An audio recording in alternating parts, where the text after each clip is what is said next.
Intelligence reports के हवाले से ये बताया गया है कि कल भारत में रिपब्लिक डे के दिन फार्मर प्रोटेस्ट के दौरान जो विवाद हुआ था, उस विवाद को कराने के लिए पाकिस्तान की आईएसआई ने बब्बर खालसा को 5 करोड़ रुपए दिए थे ताकि भारत की राजधानी में रिपब्लिक डे के दिन इस तरह का बड़ा विवाद हो सके। और ये भी कहा गया है कि इस घटना को अंजाम देने के लिए केवल आईएसआई नहीं बल्कि और भी कई लोग हैं जिन्होंने इसमें फंडिंग करने में मदद की थी।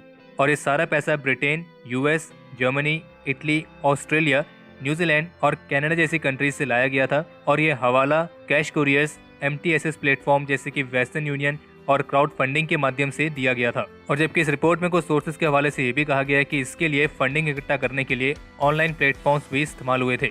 और जबकि ऐसी भी रिपोर्ट्स हैं कि ट्विटर ने करीब 500 खालिस्तानी अकाउंट्स को सस्पेंड किया है और ट्विटर का कहना है कि वे सारी सिचुएशन को अच्छे तरीके से मॉनिटर कर रहे हैं और इनके खिलाफ स्ट्रॉन्ग एक्शन लिया जा रहा है। और कहा गया है कि ये वो अकाउंट हैं जिन्होंने फार्मर प्रोटेस्ट के दौरान हिंसा भड़काई और गलत सूचना फैलाई।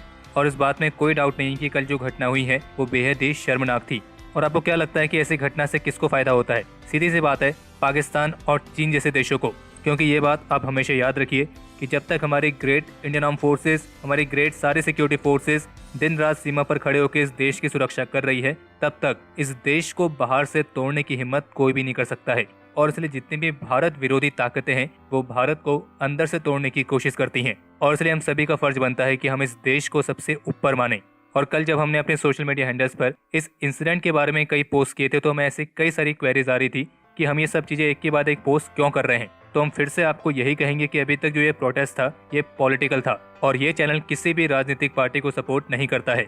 और हमारा संविधान इस देश की जनता को पूरा हक देता है कि वो इस देश की सरकार के फैसलों पर सवाल उठा सकती है। लेकिन कल जो हरकत हुई है वो पूरी तरीके से हमारी राष्ट्रीय सुरक्षा के खिलाफ थी। और हमारे लिए हमेशा हमारा देश सबसे पहले आता था, सबसे पहले आता है और हमेशा सबसे पहले ही रहेगा। Nation first and always. और हमारे देश के प्राइड को जो डिफेम करने की कोशिश करेगा उस चीज को हम कभी भी टॉलरेट नहीं कर सकते हैं।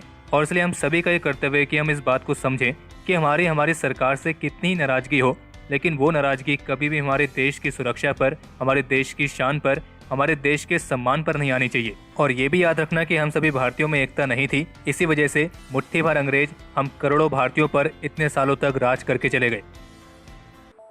कल के जो